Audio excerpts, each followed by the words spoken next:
La Ahí grabación está, sigue. ahí está. Listo. Sí. Adelante. ¿Ustedes ven lo que yo comparto o no? Dale, vos podés compartir, Juan. Sí. ¿Y están viendo lo que yo comparto o no? No. Ahora sí. Ahora sí. ¿Sí? Listo, entonces ya te presento, Juan, entonces. Dale. Bueno, igualmente conocemos muy bien a Juan Héctor Fuentes, que es profesor, licenciado y doctor en letras por la Universidad de Buenos Aires y magíster en filología hispánica por el Instituto de la Lengua Española del Consejo Superior de Investigaciones Científicas de Madrid. Se desempeña como investigador adjunto en el IBCRIT de CONICET, institución a la que ingresó en 1992, y desarrolla su actividad docente en la Facultad de Filosofía y Letras de la misma Universidad de Buenos Aires como profesor adjunto de Historia de la Lengua y jefe de trabajos prácticos de Filología Latina. Es director y codirector de varias tesis de doctorado y de maestría y desarrolla líneas de investigación sobre ecdótica y traducción en proyectos radicados en el país y en España, particularmente de la Universidad de Salamanca. Es autor de numerosos artículos y capítulos de libros publicados en Argentina y en el exterior, dedicados especialmente a cuestiones de crítica textual, lexicografía medieval y al fenómeno de la traducción y la difusión de los clásicos durante la Edad Media y la modernidad temprana. Bueno, le agradecemos enormemente a Juan que haya aceptado estar en este segundo encuentro del área de estudios neolatinos y de tradición clásica del Instituto de Filología Clásica. Bueno, Liliana, les agradezco yo a ustedes, a vos, y a Marcela por la invitación. Realmente es un honor sumarme a este ciclo de conferencias y quisiera aprovechar la oportunidad para rendir mi homenaje, mi respeto a tres profesores, maestros, amigos, compañeros de estudio que ya no están entre nosotros. Por una parte, el profesor Prieto, en agosto se cumplieron 20 años de su fallecimiento. Me refiero a Alicia, prácticamente un año de su partida, y me refiero también a Patricia, sí, que nos dejó hace muy poquitos meses. Y si bien no están corporalmente con nosotros, yo siento que siguen vivos con su presencia, con su amistad, con su magisterio, ¿sí? El año pasado se cumplió el 5º centenario de la muerte de Elio Antonio de Nebrija, ¿sí? Y este año se cumplen también los 500 años de la muerte del impresor Arnau Guillén de Brocard, uno de los principales protagonistas de la imprenta española desde el fines del siglo XV hasta las 2 primeras décadas del siglo XVI. El estrecho vínculo que se dio en el trabajo editorial entre Nebrija y Brocard es un testimonio más que elocuente de la simbiosis que se dio entre las ideas del humanismo y la innovación tecnológica que supuso la invención de la imprenta a fines del siglo XVI, siendo esta un órgano privilegiado de difusión de las ideas del movimiento humanista. Nuestra exposición se va a articular en 2 bloques. En el primero haremos una breve reseña sobre la vida y la obra de Nebrija y de Brocard, y en la segunda me voy a centrar en el impacto y la difusión de las ideas gramaticales de Nebrija en América y de modo particular en nuestro territorio. Cuando veas que se va haciendo el tiempo, avísame, Liliana. En lo que respecta a la vida y a la obra de Nebrija, desde el año pasado contamos con 2 obras monumentales debidas a la pluma de uno de los especialistas más importantes sobre Nebrija, ¿no? Me refiero, en primer lugar, a la biografía de Nebrija publicada en 2019 en la Universidad de Huelva por Pedro Martín Baños, con prólogo de Francisco Rico. Se llama Pasión de Saber, vida de Antonio de Nebrija, y es una biografía muy voluminosa. No sé si la ven ustedes, la tengo acá en mis manos. Es sumamente erudita. Pedro Martín Baños recogió todo los datos biográficos que podía haber sobre Nebrija y los discutió y los comentó. Y por otra parte, también de Pedro Martín Baños, la nueva caracola del bibliófilo nebricense, Cultura manuscrita y cultura impresa en el entorno de Antonio de Nebrija, que salió el año pasado por la Universidad de Salamanca. ¿Sí? Es una revisión, continúa un poco la labor de la pionera y célebre obra bibliográfica de Antonio de Odriozola, publicada en 1946, y supone un estudio bibliográfico de todas las ediciones conservadas de la producción de Nebrija. O sea, hay un relevamiento, un comentario de todas las ediciones conservadas de la producción de Nebrija. El material de la caracola puede ser también consultado en la página corpusnebricense.com, ¿sí?, que Pedro Martín Baños mantiene actualizado. Y un dato anecdótico, lo conocí a Pedro Martín Baños el año pasado en Alcalá, y es una persona, es muy amable, es una persona buenísima, muy sabia y sumamente humilde además, ¿no? Sobre Nebrija, yendo a la biografía, sabemos que Antonio Martínez de Cala y Jarana nació hacia 1444 en Lebrija, la célebre Nabrisa o Nebrisa romana de la Bética, de ahí que posteriormente sustituyera su nombre por el latinizado Aelius Antonius Nebricensis o de Lebrija. Hacia los 15 años se instala en Salamanca, ciudad en la que permanece entre 1457 y 1462, y en la que tuvo la oportunidad de conocer a los profesores de mayor renombre del momento. Sin embargo, decepcionado por el poco conocimiento de la lengua latina que advierten ellos, sobre todo el estilo, viaja a Bolonia en 1463 y permanece en la ciudad italiana hasta 1470, familiarizándose con la obra de Lorenzo Valla, de Poliziano, de Pomponio Leto y de otros humanistas. Su contacto con estos humanistas italianos corrobora sus observaciones sobre la postración de la lengua latina en su tierra.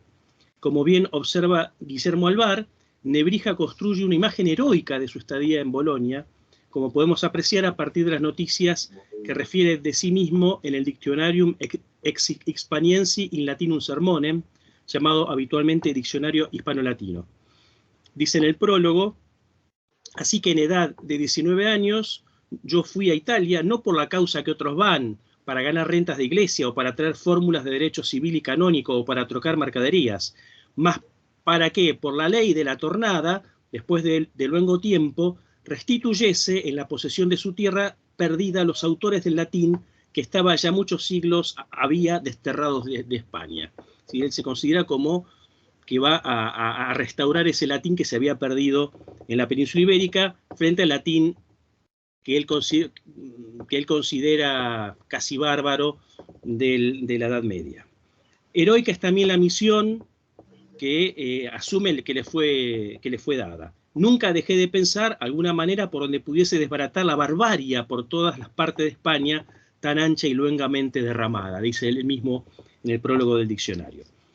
A su vuelta en 1470, entonces, se desempeña como secretario y tutor de Juan Rodríguez de Fonseca, sobrino del arzobispo de Sevilla, Alonso de Fonseca. A la muerte del arzobispo, Nebrija viaja a Salamanca, donde comienza su carrera académica en 1475 como lector de elocuencia y poesía.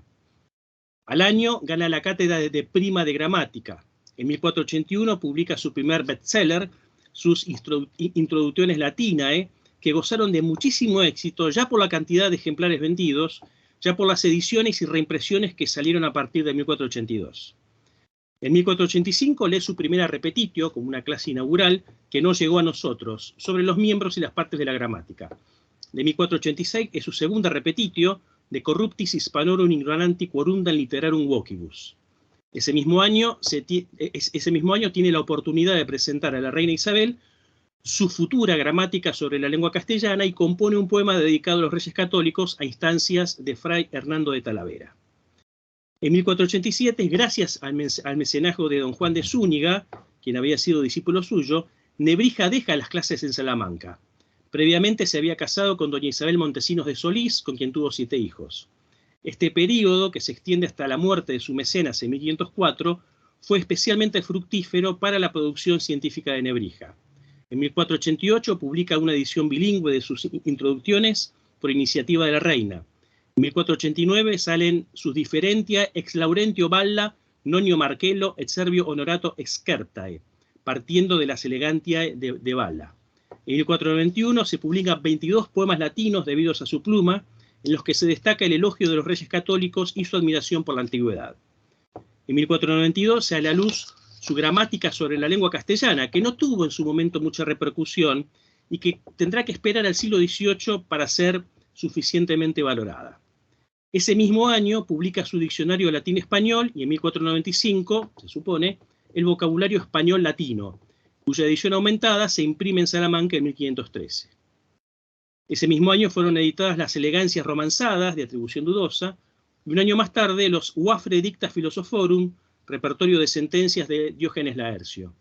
En 1498 se publica In Cosmographiae Libros de Pomponio Melo, a pesar de que la Universidad de Salamanca le pide a Nebrija que ocupe la cátedra de Prima de Gramática por la muerte de su titular, el humanista no se incorporó para no renunciar al mecenazgo de Zúñiga. Por la misma época, 1503, publica De Vi ac Potestate Literarum, donde aborda temas generales de ortografía y hace un estudio comparativo de la ortografía de las lenguas griegas, hebrea y latina. Publica un comentario a Prudencio y posteriormente otro a Percio. En 1501 publica la Aurea Expositiorum Recognitiorum, colección de himnos eclesiásticos acompañada de comentario gramatical.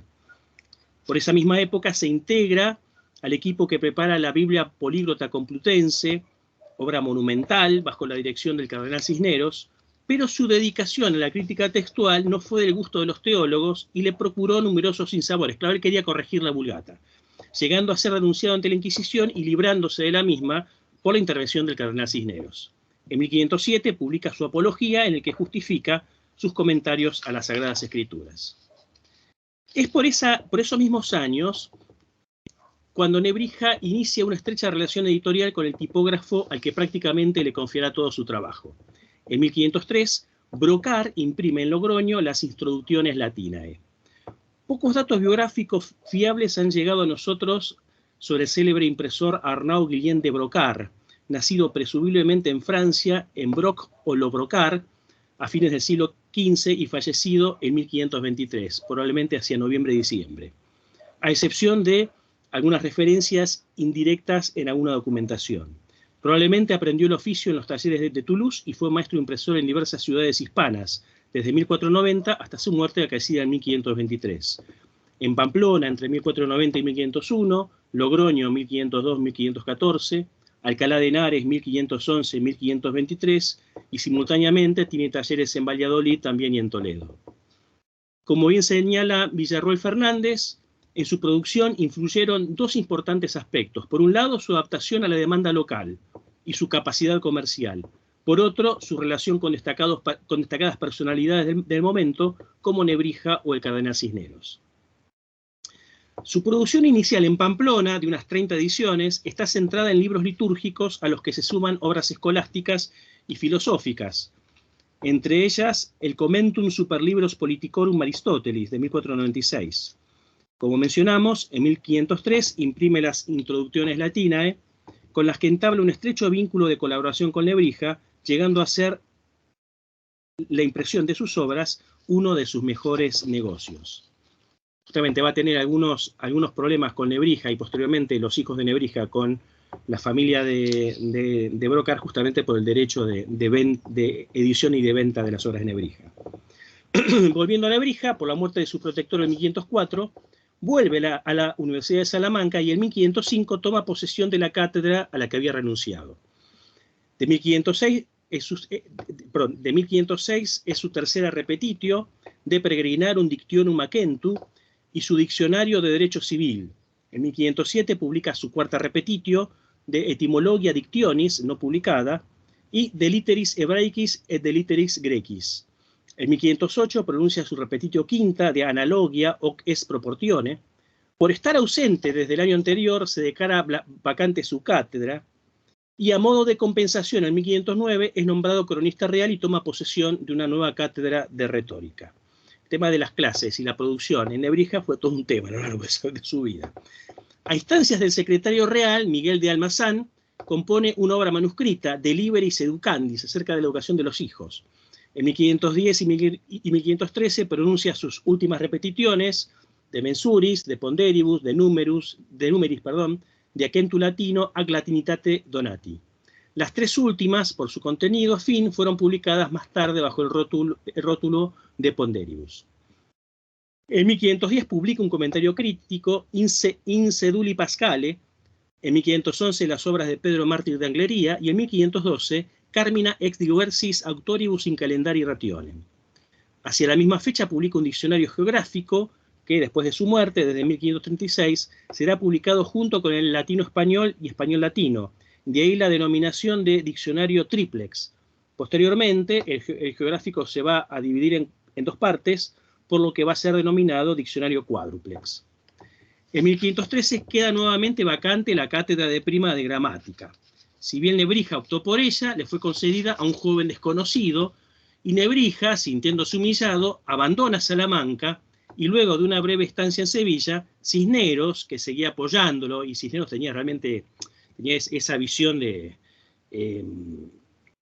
académica, ¿no? Y de valorar el peso de Nebrija.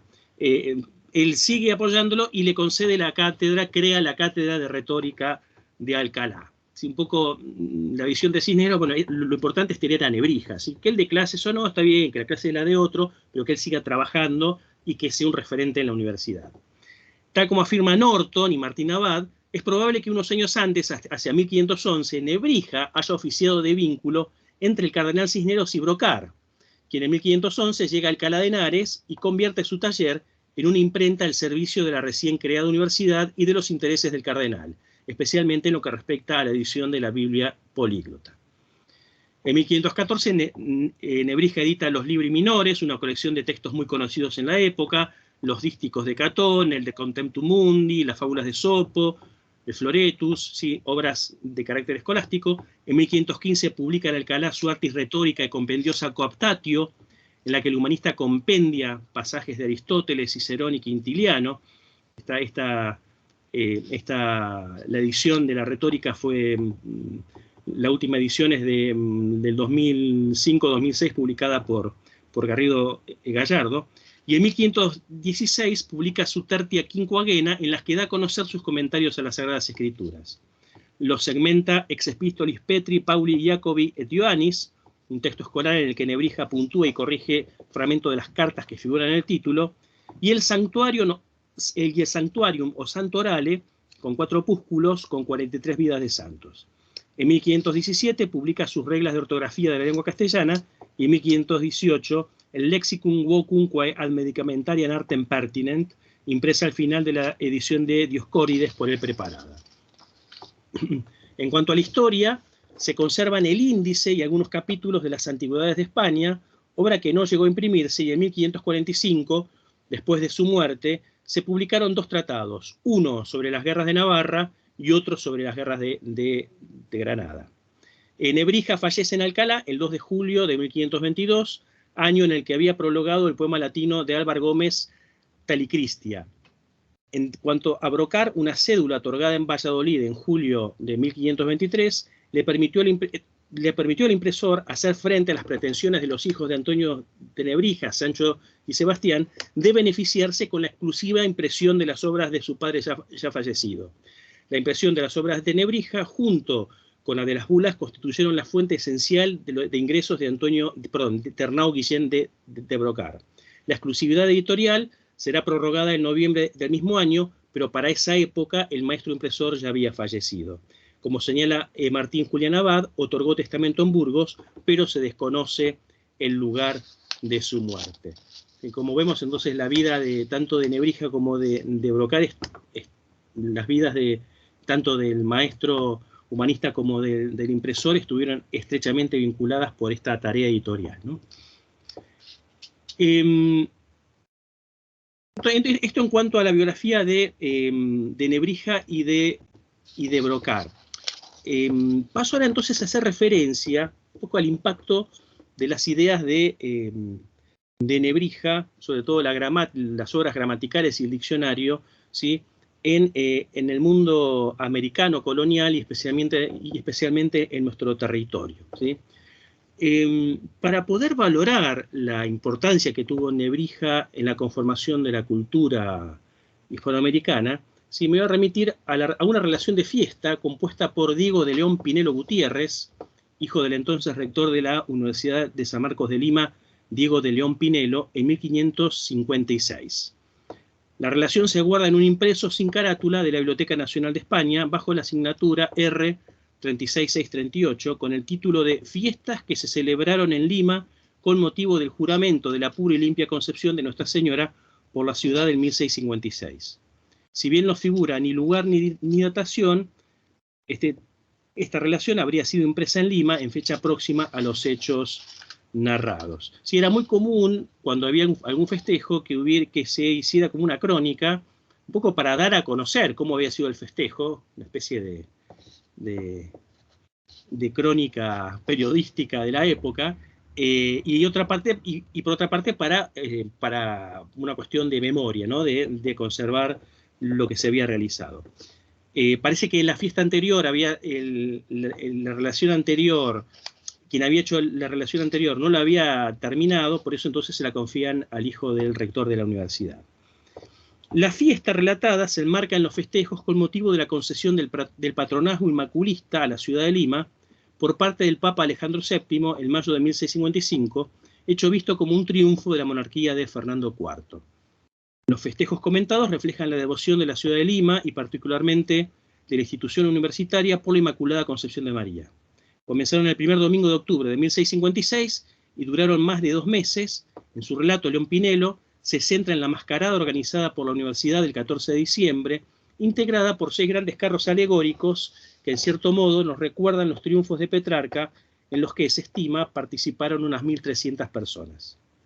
Nos interesa señalar la primera sección de la mascarada, o sea, todo es un festejo, el festejo duró varios días. Uno de los días entonces la universidad hace como una especie de desfile con imágenes alegóricas, personajes mitológicos, personajes históricos, ¿sí? Y justamente la primera sección de esta mascarada que organiza la universidad, tras 6 ternas de chirimías, clarines y pífanos que van haciendo sonar su música, y 6 lacayos con las armas de la universidad y guiones con loas a la Virgen, aparecen representadas las 7 artes liberales, cada una de ellas acompañadas por 2 autoridades del mundo clásico. La primera en aparecer es la gramática, y su cortejo se describe de la siguiente manera. Y ahora va lo que aparece en la relación. Dice: servían de pórtico plácidamente el claustro de las ciencias, las artes liberales, asistidas de los que fueran hoy mentores o más eminentes en ellas. Marco Barrón, el primero que viviendo mereció estatua en aquella célebre biblioteca de Asenio Polión, con peto estafo de flores negras sobre plata, mascarones en los hombros, faldilla de aletas redondas, follaje de tela de milán verde, balón de raso blanco a medio muslo, bota color de ámbar sobre media celeste, manto de felpa azul con puntas de oro, las sienes laureadas por insigne gramático, a caballo, silla negra bordada de medias lunas, 2 lacayos delante, librea, fajas de tela sobre paño, mezcla de azul y verde. O sea, va describiendo cada uno de los personajes y cómo va vestido. Es una especie de versión colonial del arte de la elegancia de Jean Cartier, ¿no? A continuación de Marco Barrón, dice la relación, viene Antonio de Nebrija, de cabellado y pinos de oro, cabos de tela con enlazados de cordoncillo negro, cuello a la antigua y también con laurel en la frente. Por más insigne en sacar la propiedad de los nombres que Filetas, maestro de Ptolomeo, iba haciendo lado a Barrón y le servían los propios lacayos y librea. La gramática, lengua de las ciencias, salió de tela verde, jubón con paletoques grandes, vaquero leonado, sobrepuesto velillo y puntas de oro al canto, caídas una en otra como 3 sayas o follajes de seda primavera de diversos colores. Hasta el hombro la coleta del cabello, guirnalda de joyas, un ramo de diamantes por pluma, botilla blanca sobre media pajiza, en un palafrén bien aderezado, pajes de librea verde y oro, un arte en la mano y en la tarja. Entonces cierra la presentación de la gramática los siguientes versos marianos. Nunca tuvo solecismo ni mala composición, María tu concepción. A continuación se presenta también la retórica, acompañada de Demóstenes y de Cicerón, la dialéctica por Parménides y Zenón, y así el resto de las artes liberales con el detalle de las vestiduras. La relación nos ofrece un Nebrija que ocupa un sitial de honor entre los clásicos, cual Varro Christianus, que incluso supera a las autoridades antiguas cuando afirma que es más insigne que Filetas de Cos, el poeta y filólogo griego estudioso de la lengua de Homero, haciendo referencia sin lugar a duda a la actividad lexicográfica del humanista español. Esta descripción de León Pinelo es una clara ilustración del alto grado de estima y reverencia que América Hispánica tributó a la figura de Antonio de Nebrija, sobre todo por 2 aportes. Uno, referido de manera más explícita en la comparación con Filetas, por su aporte como lexicógrafo. Y el otro, implícito al describir la figura de gramática, pues se dice que la misma iba con un arte en la mano y en la tarja, en la referencia indudable, época referencia indudable al arte de Nebrija, es decir, a las introducciones de Nebrija, para ser más específicos, a las versiones reelaboradas por el padre Juan Luis de la Cerda, como veremos más adelante, que tuvieron una amplísima difusión por América hacia fines del siglo XIX. ¿Sí? Entonces acá tenemos o sea, hay una exaltación de Nebrija y se destaca sobre todo su obra como lexicográfico, los diccionarios, y sus introducciones latinae, ¿sí? Su gramática latina. La recepción de la obra de la obra de Nebrija en América admite distintos abordajes. Desde una perspectiva relacionada con los estudios de la historia de la lectura y del libro, desde los años 40 del siglo XX se insiste en la notable presencia de los libros de Nebrija en América. En su fundacional trabajo El libro, la imprenta y el periodismo en América durante la dominación española, Torre Revelo señala: entre los primeros envíos a América figura un vocabulario de Antonio de Nebrija, y es conveniente hacer constar que sus gramáticas se llevaron en gran escala para América, no solo en el siglo XVI, sino también en los subsiguientes, con envíos de 100 ejemplares en más de una ocasión. Podría decirse que en casi todas las partidas de libros figuran sus obras, destacándose de esta manera como un autor español más difundido en la colonia. Y más adelante dice: el escritor español que tuvo más lectores en la colonia fue el humanista Antonio de Nebrija, principalmente con su arte de la lengua castellana y sus introducciones in Latinam Grammaticam. La misma apreciación formula Irving Leonard en los libros del Conquistador. Si bien, como señaló entre otros Lope Blanche, tanto Revelo como Leonard citan erróneamente la gramática de la lengua castellana de Nebrija, obra que tuvo relativamente poca difusión en América, ¿sí? Con todo, no se equivocan al afirmar que Nebrija fue uno de los autores más leídos en la sociedad colonial. La documentación y los registros conservados dan cuenta de la enorme circulación de las obras de Nebrija o obras asociadas a su nombre. Así, Leonard consigna que en 1583 una lista de envíos enviada a Lima enumeraba, entre otros títulos, 50 artes de Antonio, y 2 siglos después, como señala más recientemente Áñez Gebald, en lo que respecta a Perú, en 1776, otros 38 títulos empaquetados para el puerto de Callao hacían referencia al mismo autor, 12 veces al arte de Nebrija y 26 al vocabulario de Nebrija. Rueda Ramírez, en 2005, ha enumerado 124 listas con 3.825 ejemplares del arte, sin añadir los lotes sin título. Entonces, como se ve, es una obra que fue enviada a América y fue de los autores más leídos. Con respecto a la circulación y venta de las obras de Nebrija, recordaremos que en 1554 el rey Felipe II otorgó a Sancho de Nebrija, hijo de Antonio de Nebrija, licencia para impresión y transporte de las obras de su padre a América y su venta en Santo Domingo, Nueva España, Tierra Firme y el Perú, permaneciendo los derechos de la obra en manos de la familia de Nebrija hasta 1613, así como con la venta de los libros por los herederos. La circulación y difusión del arte se vio favorecida por el rey Felipe III cuando en 1598 ordenó el uso exclusivo de la gramática latina de Nebrija en cualquier escuela u universidad, mandato reiterado por Fernando VI en 1755. Esto último requiere una aclaración, ya que la Real Cédula se refiere al manual titulado Aeli Antoni Nebricensis Institutio Grammatica Philippi Tertii Hispaniarum Regis Catholici Iusu Restituta, editada en Madrid por Juan Flandro, del que se reconoce como autor al jesuita Juan Luis de la Cerda. El mismo manual fue reeditado 2 veces más, pero en 1601 la obra se transforma y pasa a titularse Aeli Antoni Nebricensis de Institutione Grammaticae Libri Quinque. Esta segunda versión se reeditará innumerables veces hasta fines del siglo XIX. Ambas versiones estudiadas detenidamente por los profesores Sánchez Salor y Esparza Torres, presenta un texto sumamente reelaborado en el que se evidencia el influjo de Sánchez de las Brosas. Será este manual, el Nebrija que no es Nebrija, como dice Esparza Torres, el que circulará y será comentado por toda América durante los siglos XVII a XIX, y que se va a conocer como arte o gramática de Nebrija. ¿Sí? Es decir, el tratado que va a circular bajo el nombre de Nebrija, ¿sí? En realidad es una reelaboración que hace posteriormente Juan Luis de la Cerda, con ideas de albrosense, ¿sí? Justamente, durante todo el siglo XVI hubo muchos gramáticos que veían como que la obra de Nebrija necesitaba ser mejorada, pero no podía ser, o sea, pero no podía dejar de usarse. Entonces lo que hicieron fue, o sea, usar la gramática de Nebrija, pero remodelarla, agregar elementos y sobre todo tratar de transformar el carácter descriptivo que tenía esta gramática latina de Nebrija en una gramática más racional, como sostenía el brosense, ¿sí? La obra de Nebrija, sobre todo la obra lexicográfica, tuvo también una favorable recepción en América, como se puede apreciar a través de la documentación conservada y los catálogos de las bibliotecas coloniales.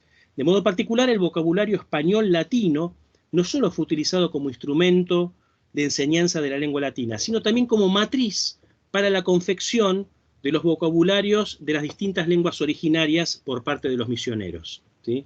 Así, Andrés de Olmos, en su Arte de la Lengua Mexicana, de 1547, obra en la que se puede percibir el peso de la doctrina gramatical de Nebrija, incluye un listado de verbos cuyas entradas en castellano están basadas en el vocabulario de Nebrija. El mismo influjo se evidencia en el vocabulario y en el arte de la lengua castellana y mexicana, tratados de 1555 y 1571 respectivamente, de Alonso de Molina, y en el arte de la lengua mexicana de Horacio Caroqui, de 1645, obras estudiadas por Esparza Torres. Lo mismo podemos decir respecto del léxicon o vocabulario de la lengua general del Perú, de Domingo de Santo Tomás, de 1560, impreso en Valladolid, que sigue el diseño de Nebrija con más de 10.000 palabras. Esther Hernández, en un trabajo recientemente publicado el año pasado, encuentra la huella del vocabulario en un corpus integrado por 16 diccionarios de lenguas originarias que incluyen las lenguas náhuatl, quechua, aymara, guaraní, entre otras. Según Esparza Torres, todos estos autores coinciden con Nebrija en su voluntad de reducir al arte gramatical las lenguas vulgares y por la utilización del castellano como metalengua.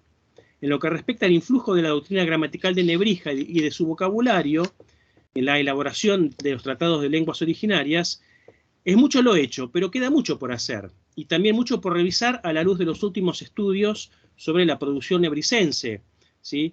Como los estudios de Sánchez Alor, Alvar, Esparza Torres, Pedro Martín Baños, ¿sí? Hay mucho hecho, pero queda mucho por revisar, ¿sí? Una perspectiva interesante desde la antropología y la sociolingüística se presenta a la hora de estudiar no solo cómo la obra de Nebrija sirvió de modelo a lenguas que no tenían escritura, sino también en qué medida la incorporación del código escrito modificó esas mismas lenguas y los sistemas culturales y sociales que esas lenguas estructuraban, ¿sí? Al respecto, ¿sí? Remito a la obra de Walter Miñolo y de Zimmerman, sobre todo, que se dedicó a los catecismos, a la lingüística misionera. Bueno, ¿qué pasa con Nebrija en el Río de la Plata? ¿Sí? La suerte de Nebrija en el territorio del Virreinato del Río de la Plata, nació a fines del siglo XVIII como decisión del Virreinato del Perú, estuvo estrechamente ligada, como en el resto del mundo hispánico, a la enseñanza del latín. Según estudiosos como Domínguez, del Colo, Ventura, en la enseñanza de la lengua latina se vio una continuidad ininterrumpida desde el siglo XVI y hasta la segunda mitad del siglo XIX ocupó el lugar central en la formación de las élites locales. Las aulas de gramática y latinidad del período colonial fueron el fundamento de los estudios preparatorios para la universidad, siendo la principal del territorio que nos ocupa la Universidad de Córdoba, a cargo de la Compañía de Jesús, creada en 1613, a instancias del obispo Hernando de Trejo y Sanabria. Otro tanto ocurría en las escuelas del rey, que comenzaron a abrirse en la segunda mitad del siglo XVIII por impulso del rey Carlos III.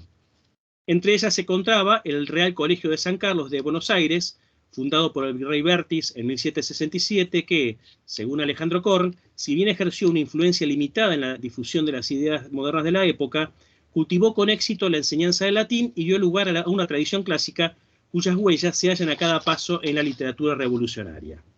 Los estudios clásicos habrían seguido en auge hasta la presidencia de Bartolomé Mitre, con la creación de los primeros colegios nacionales. Las ciencias y las lenguas modernas comenzaron a ganar territorio sobre el latín. Las obras de Nebrija figuran en los catálogos de numerosas bibliotecas privadas, eclesiásticas y universitarias. El padre Guillermo Furlon, estudioso de la cultura colonial, señala que el vicario general de la Catedral de Córdoba, Diego Sánchez Baviano, fallecido en 1528, tenía en su biblioteca el vocabulario y el arte de Nebrija. El Index Librorum Bibliothecae Collegii Maximi Cordubensis Societatis Iesu, de 1757, editado y estudiado por Fraschini en 2003, da cuenta de una edición del De Institutione, del Dictionarium y de los comentarios a la gramática de Nebrija.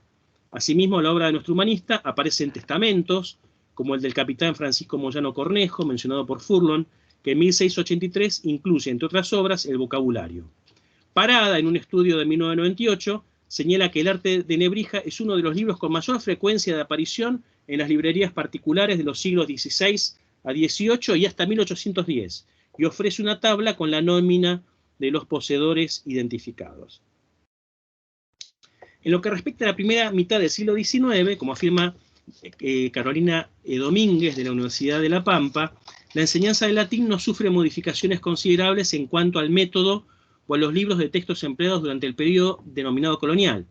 Específicamente en el contexto argentino, durante la etapa posterior a la independencia, se suceden algunos intentos por darles un cariz republicano a la educación de tipo humanista que habían establecido las órdenes, aunque sin imprimir variaciones sustanciales en el currículum. La Revolución de 1810, además del inicio del proceso de ruptura con el orden colonial, significa la puesta en práctica de un plan de acción que los ilustrados rioplatenses habían comenzado a propagar a fines del siglo XVIII. El arte y el vocabulario de Nebrija se siguen utilizando ininterrumpidamente, como lo demuestra la documentación que tenemos disponible. Así, en 1814, llega a Buenos Aires un cargamento de pertenencias extrañas, es decir, extrañadas, expoliadas, a los realistas luego de la liberación de Montevideo por parte de las fuerzas patriotas. Entre las pertenencias se encontraba un buen número de libros que en Buenos Aires fueron adquiridos mayormente para ser vendidos a terceros. El listado de pertenencias extrañas fue editado por César García Belsunce en 2013. Como señala en su estudio, el documento nos sirve para establecer la significación cultural de las obras para el pequeño mundo intelectual de Buenos Aires de aquellos años y a su vez resalta la intensa actividad editorial española. Entre los libros figuran un volumen en octavo de las artes de Nebrija, a las que erróneamente García Belsunce identifica con la retórica, un volumen en folio del diccionario, un volumen en octavo de la gramática castellana y un volumen en folio del vocabulario, probablemente el vocabulario español-latino. De ninguno de estos ejemplares se consignan los datos de impresión. Asimismo, entre los fondos de la Biblioteca Nacional Mariano Moreno se conserva, además de las ediciones del arte de Nebrija de los siglos XVII y XVIII, procedentes con toda probabilidad de la Biblioteca de Córdoba, un ejemplar de Aeli Antoni Nebricensis de Institutione Grammaticae Libri Quinque ad usum Scholarum Rei Publicae Argentinae, editado en la imprenta del Estado, sucesora de la imprenta de los Niños Expósitos en Buenos Aires en 1845. La misma continuidad que observamos en las prácticas educativas de Buenos Aires también se da en el resto de las provincias. En el marco de intensa labor desplegada por Justo José de Urquiza, al frente de la provincia de Entre Ríos, se destaca su interés por el desarrollo de la cultura y de la enseñanza y su preocupación por la educación literaria de los jóvenes de la provincia. Es así que en 1849 establece un colegio de estudios en Concepción del Uruguay, por cuenta del Estado, a cargo de Lorenzo Jordana, un joven profesor español de 26 años. Como registra la documentación conservada en el Archivo General de la Nación, el 3 de marzo de 1850 los alumnos están en condiciones de rendir examen en un acto público, ofrecen breves disertaciones sobre religión, geografía, gramática castellana y el primer libro de la gramática de Nebrija. Un detalle anecdótico: Jordana pronuncia un farragoso discurso acerca de las ventajas de la cultura clásica y, como señala la profesora Beatriz Bosch, que estudió el tema, aunque los alumnos se desempeñaron bien, fueron objetos de la crítica periodística por las excesivas gesticulaciones de Lorenzo Jordana. Así lo refiere en el periódico El Porvenir de Entre Ríos en su tirada del 19 de marzo de 1850. Jordana protesta por la crítica que le hace el periódico por la gesticulación que hace, y bueno, el periódico le dice que tiene que ir a aprender a hacer mímica. Jordana protesta y escribe al periódico: Espero que los señores del porvenir me obsequiarán en señalarme día y hora para que me enseñen el arte de accionar y no el de gesticular ni el mímico, porque soy bastante mímico yo por naturaleza, ¿sí? Lo que genera nuevas réplicas por parte del periódico que se burla del joven profesor, aunque durante los exámenes de la Escuela de Primeras Letras, también a su cargo, este profesor joven, embargado por la emoción, a la vista del público, no pudo concluir su discurso y se puso a llorar. Pero esto es un excursus, diría Pallés, muy sabroso, lo de Jordana, porque de ser rector del colegio termina siendo preceptor y termina dejando el colegio. En 1852, Jordana cesa en sus funciones y se traslada a Buenos Aires, donde años más tarde se encuentra al frente del Colegio de América del Sur, un liceo de estudios preparatorios, institución en la cual, como profesional maduro, se centra con fervor a la enseñanza y redacta numerosos textos escolares, entre ellos los primeros referidos a la historia y geografía argentinas. Asimismo, publica un curso de latín hasta las declinaciones sustantivas, y en 1864, por imprenta de Mayo, un volumen, que es la imagen que tienen en el PowerPoint, un volumen con el título Las reglas y los géneros y pretéritos de Nebrija explicados bajo un nuevo plan para el uso de estudiantes de primer año de latín, en el que, siguiendo la tradición de comentarios de algunos libros específicos del arte de Nebrija, aborda, como su título lo indica, el problema de los géneros de los sustantivos y el de la formación de pretéritos y supinos. Luego de una breve introducción en la que, siguiendo el método de preguntas y respuestas, explica qué es género, qué es pretérito, qué es supino y los clasifica, expone una regla general, ¿sí? Transcribe la regla según el arte, la reordena en construcción, dice, ofrece una transcripción, una traducción interlineal y una traducción libre, y cierra cada una de las lecciones con una aplicación de la regla y ejercicios de práctica. Es decir, como vemos, todavía el arte de Nebrija sigue vigente. Numerosos escritores y personajes destacados del siglo XIX mencionan en sus escritos a Nebrija, como Alberdi, por ejemplo, quien, al recordar sus años de formación, le otorga una importancia fundamental al aprendizaje del latín.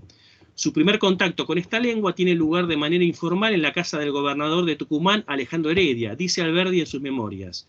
Mientras corrían los trámites para la remisión de mi beca y corrían las vacaciones en que el colegio se hallaba a la sazón, el señor Heredia, para que yo no perdiese tiempo, quiso darme él mismo las primeras lecciones de gramática latina, y una tarde en su casa, sentados en un sofá, al lado uno del otro, empezó por invitarme a persignarme, después de lo cual, abriendo él mismo el arte de Nebrija, dimos principio a la carrera en que ha girado mi vida, ¿sí? La misma presencia la encontramos en Recuerdos de provincia, de Sarmiento. Dice Sarmiento, mis cavilaciones, en las horas de ocio, me volvían a aquellas campañas de San Luis, en que vagaba por los bosques con mi Nebrija en las manos, estudiando Máscula sunt maribus, e interrumpiendo el recitado para tirarle una pedrada a un pájaro, ¿sí? El mismo Sarmiento menciona a Nebrija a la hora de argumentar en favor de su reforma de la ortografía en el prólogo de la memoria sobre ortografía americana leída en la Facultad de Humanidades de Santiago de Chile de 1843. Él justifica un poco su propuesta de reforma ortográfica a partir de lo que él dice de la frase de Nebrija, que cada letra tenga su distinto sonido, que cada sonido tenga su distinta letra. Aunque esto lo toma no de Nebrija, sino de una referencia de Nebrija presente en la ortografía de la Academia de fines del siglo XVIII. Sin embargo, ya en el siglo XIX se nos presenta la imagen de un Nebrija, ¿sí?, que es ícono de una pedagogía que va siendo cada vez más obsoleta, ¿sí?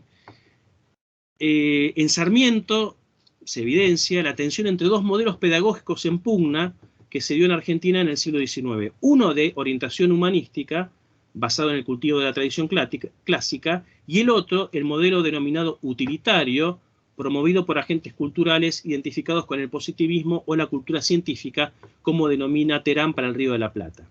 Sarmiento, como lo da a entender en un discurso a los jóvenes del Instituto Nacional de Chile en abril de 1844, se identifica con este último grupo y dice: Nosotros preguntaríamos a esos millares de jóvenes que vemos con el Nebrija en las manos, afanados por hallarle la ciencia que sus páginas ocultan.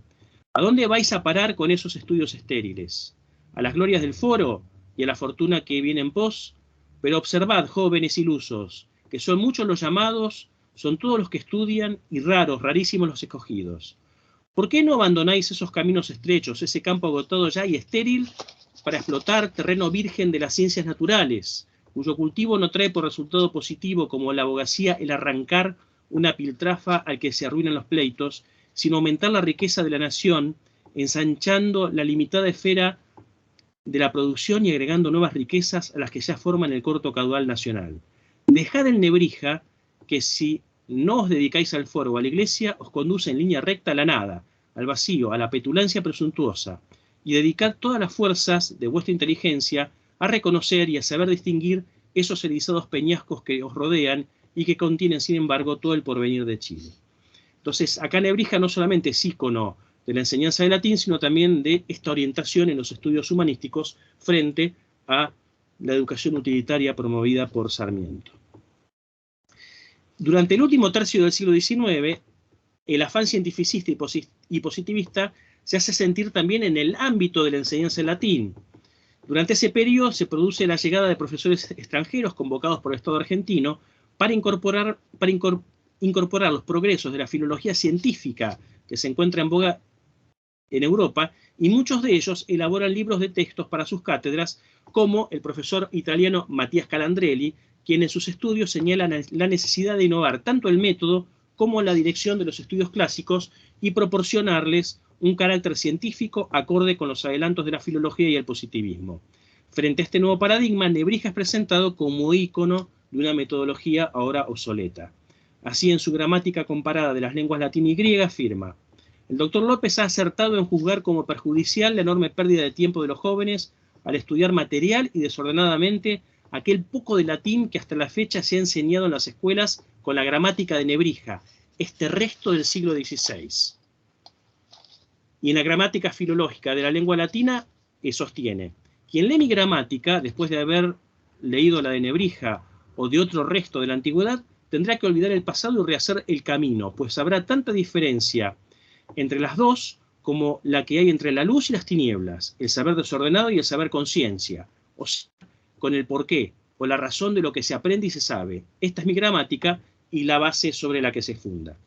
Sin embargo, el arte de Nebrija seguirá vigente en los cursos de latín, como lo testimonia Miguel Cané en su novela Juvenilia, publicada en 1884, en la que el escritor y político recuerda sus años en el Colegio Nacional de Buenos Aires y hace referencia constante a Nebrija como sinónimo de lengua latina.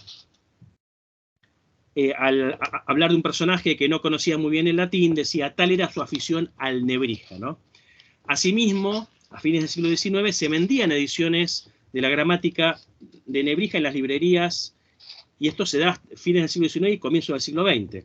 ¿Sí? Un poco prueba de ello es el ejemplar que aparece en el centro de la pantalla, el de Institutione Grammaticae Libri Quinque, ¿sí? Una versión de la gramática de Nebrija a cargo del Campo y Lago, publicado, editado por Burete en París en 1892, que en su momento compré en la biblioteca de la librería del colegio, que era la librería más antigua de Buenos Aires y que atendía las necesidades del Colegio Nacional de Buenos Aires.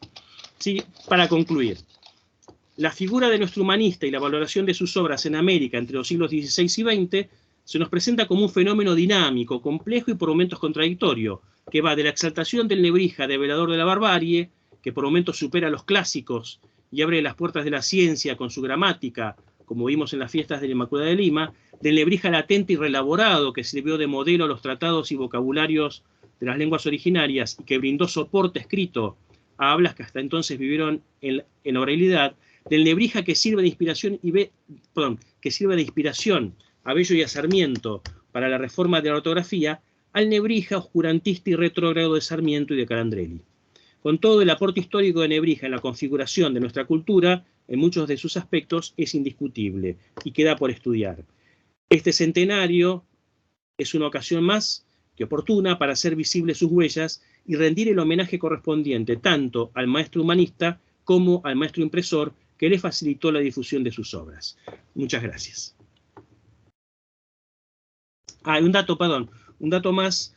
Es interesante, además de la presencia de Nebrija en las bibliotecas coloniales, es un dato para la agenda, es la presencia de Nebrija en colecciones y bibliotecas particulares, ¿no? Y justamente en la biblioteca Arata, ¿sí?, de la Facultad de Agronomía, se conservan 3 ejemplares de la gramática de latina. La más antigua es la de 1538 de Lyon, la que tienen en pantalla, que justamente fue adquirida por Arata, que fuera decano de la Facultad de Agronomía a comienzos del siglo XX. Pero bueno, eso es un camino que todavía está por hacerse. Bueno, muchas gracias, Juan. Un placer escucharte. Gracias por este recorrido que nos compartiste de Nebrija en sus distintas facetas, en sus distintos aspectos. Y supongo que, como decimos siempre, hay mucho más por decir, ¿no? Sí, y por hacer. Mucho más por decir y por hacer y por escribir, lo cual es muy, muy gratificante y altamente esperanzador. Bueno, yo voy a detener entonces ahora la grabación porque en 4 minutos me tengo que ir y quedan ustedes entonces con Lili para poder debatir y compartir preguntas con Juan. Un placer enorme. Muchísimas gracias a vos y a todos los participantes. Sí, Juan, excelente, hermoso. Sobre todo me impresionó la cantidad de obra que hay de Nebrija.